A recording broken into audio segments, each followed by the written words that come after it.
Primero, respecto de las 3,000 denuncias interpuestas, se informe por cada una, inciso A, fecha de presentación. Segundo, punto B, contra quién o quiénes se presentó, nombre y cargo. Tercero, inciso C, delitos denunciados. Cuarto, en qué consiste el hecho o asunto que ameritó la denuncia. Quinto, a cuánto asciende el daño patrimonial y el motivo involucrado en la operación de corrupción. Siguiente, estatus actual de la denuncia. Y finalmente, cantidad de detenidos y su estatus jurídico actual. Sobre los despidos, me refiero a la misma declaración que hizo la entonces titular del Servicio de Administración Tributaria, sobre los despidos de personal por actos de corrupción, por cada uno de ellos, la persona particular requirió lo siguiente. Primero, fecha del despido, nombre del empleado despedido, qué cargo ostentaba y en qué delegación o área estaba adscrita, en qué consiste el hecho o asunto que ameritó este cese o despido, qué leyes o reglamentos o normas violó y qué artículos, a cuánto asciende el daño patrimonial y el monto involucrado en la operación de corrupción del despido. En respuesta, el SAT clasificó la información en torno a las denuncias de conformidad con lo que establece el artículo 110 de nuestra Ley de Transparencia. Por otro lado, refirió que la información también se encuentra clasificada como confidencial al tratarse de datos personales de personas servidoras públicas, de personas físicas y morales, así como información relativa a la situación fiscal de contribuyentes en virtud de estar protegidas por el secreto fiscal. Y finalmente, respecto a los ceses, informó que dentro de los motivos de baja previstos en la normatividad vigente y aplicable, no se contempla el concepto como despido, por lo que no es posible proporcionarle la información solicitada. En ese sentido, la persona hoy recurrente se quejó ante el Instituto por la clasificación invocada para el contenido relativo a las denuncias, así como la inexistencia que declaró el sujeto obligado respecto a los ceses o despidos. A manera de alegatos, el sujeto obligado ratificó y defendió ante este instituto la legalidad de su respuesta inicial. Además, en atención a un requerimiento de información adicional que le formulamos desde la ponencia a mi cargo, aclaró que la expresión documental que está clasificando son precisamente las denuncias y que no todas se iniciaron por actos de corrupción, refiriendo un listado de los posibles delitos que se pueden configurar con base a los hechos ahí denunciados. Así pues, del análisis realizado por la ponencia a cargo de un servidor, primeramente se determina que únicamente se actualiza la clasificación de información relativo a las denuncias por contener información sobre los hechos y circunstancias de tiempo, modo y lugar que, de darse a conocer, obviamente pueden obstaculizar el desarrollo de la investigación que lleva a cabo el Ministerio Público Federal bajo el supuesto de obstrucción a persecución a los delitos.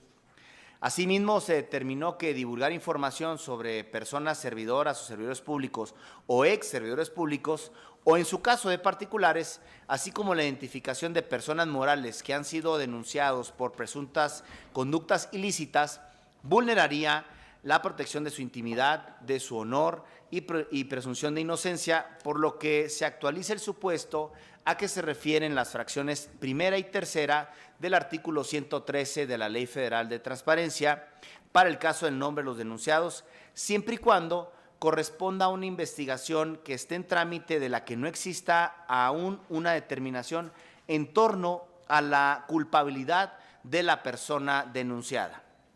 De igual manera, y con relación a la clasificación invocada con fundamento en el artículo 113, fracción segunda de la Ley Federal, se determinó que las denuncias presentadas ante la autoridad ministerial, si bien pueden contener datos fiscales de los hechos narrados, lo cierto es que la denuncia de ninguna manera puede considerarse como una documental de naturaleza fiscal, como lo invoca el sujeto obligado, por lo que se deba resguardar o deba guardar, en consecuencia, confidencialidad. Aunado a ello de que los datos relativos o requeridos versan sobre identificación administrativa en torno a denuncias en particular, por lo que inclusive, pues, dar acceso a esta información no recaería en ningún supuesto del secreto fiscal o de lo que ampara el secreto fiscal. Ahora bien, tampoco pasa desapercibido que lo solicitado se encuentra relacionado con actos de corrupción, por lo que se determina en el proyecto que, dado que las diversas indagatorias en las cuales se encuentra inmersa la información solicitada por la persona particular está vinculada con delitos por hechos de corrupción, Y esto es de la mayor trascendencia, ya que la información bajo ese supuesto en términos de nuestra ley federal no puede ser clasificada como reservada. Ahora, además, si bien el sujeto obligado refiere que solamente denuncia conductas, pero no las tipifica, lo cierto es que ello no implica que al ser parte y denunciante en las indagatorias, no conozca por un lado los hechos denunciados y su posible clasificación, así como en su caso, si la autoridad ministerial le notificó alguna clasificación que encuadre específicamente en los hechos de corrupción a que se refiere el Código Penal Federal. Aunado a lo anterior, respecto a los hechos de corrupción, en principio debemos reflexionar que al estar involucradas personas servidoras públicas, existe una afectación directa e inmediata al interés público en torno a las atribuciones que tiene el Servicio de Administración Tributaria, como lo es una de ellas justo la recaudación de impuestos, lo cual afecta no solamente, repito, al SAT, sino también a toda la sociedad mexicana. En ese sentido, se advierte que la información solicitada que refiere a actos de corrupción debe ser aperturada sin limitación alguna, aplicando en consecuencia la excepción prevista en la Ley Federal de Transparencia en el artículo 112, concretamente en la fracción segunda. No obstante, únicamente es factible que esta excepción aplique para los casos de denuncia presentadas por delitos contra hechos de corrupción. Las demás tendrían que mantenerse como clasificadas. Al respecto del estatus actual de las denuncias y la cantidad de detenidos y su estatus jurídico actual, se determinó que dichos actos no obran en las denuncias por ser parte de actuaciones posteriores a la presentación, por lo que se estima que debe prevalecer una nueva búsqueda de información a efecto de que el SAT justo busque la expresión documental que atienda a lo solicitado por el particular. Finalmente, respecto a la inexistencia invocada por el sujeto obligado para el contenido relacionado con los ceses, se determinó que obviamente no es procedente, ya que por un lado se realizó una interpretación restrictiva por parte del sujeto obligado al momento de dar respuesta y por el otro lado tampoco se agotó el procedimiento de búsqueda a que se refiere la ley federal, es decir, no turnó a todas las áreas que resultan ser competente. En ese sentido, debemos tener en cuenta que entre los factores que favorecen la corrupción se encuentra la excesiva extensión del secreto o reserva en la gestión pública, así como en la falta de normas jurídicas de control y de exigencia de responsabilidades, ya que donde no reside dichas normas lo hace discrecional, por lo que hace a los responsables políticos, que facilita en consecuencia las tendencias para incurrir en actos de corrupción. Así es que existe un variado conjunto de medidas que pueden prevenir la corrupción y que responden a un común denominador, que es precisamente lo que tutelamos en este instituto, que es la transparencia en la gestión pública. Derivado de lo anterior, es importante señalar que en México la transparencia y la rendición de cuentas son pilares imprescindibles de la gestión pública,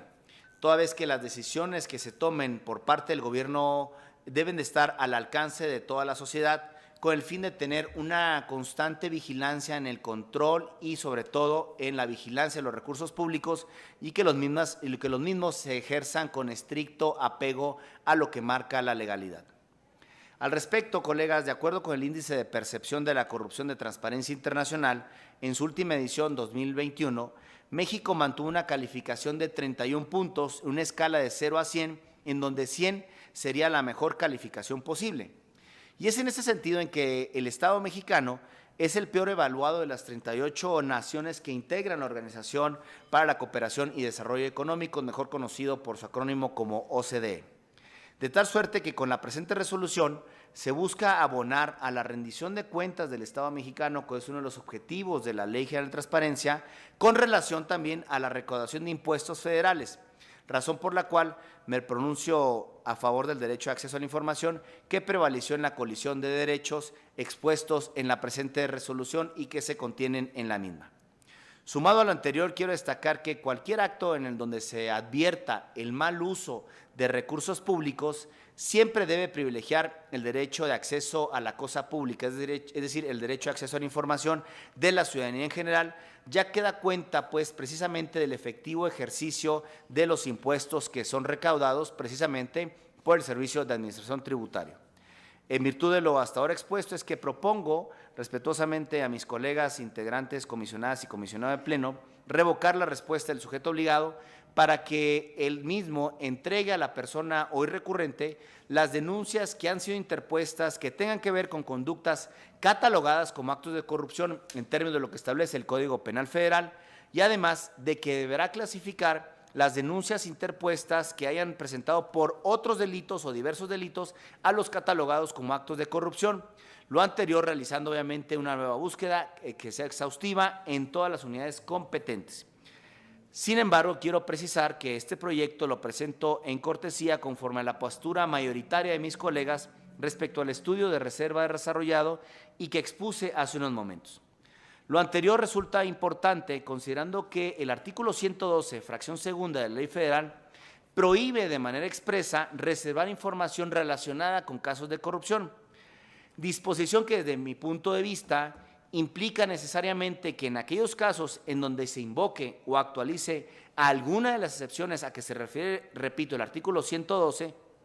únicamente debe de analizarse esta circunstancia a efecto de determinar que ésta se actualice, es decir, la excepción, sin que deba de analizarse un estudio sobre la procedencia de la reserva o no, porque en mi opinión, justo la excepción vence todo lo anterior.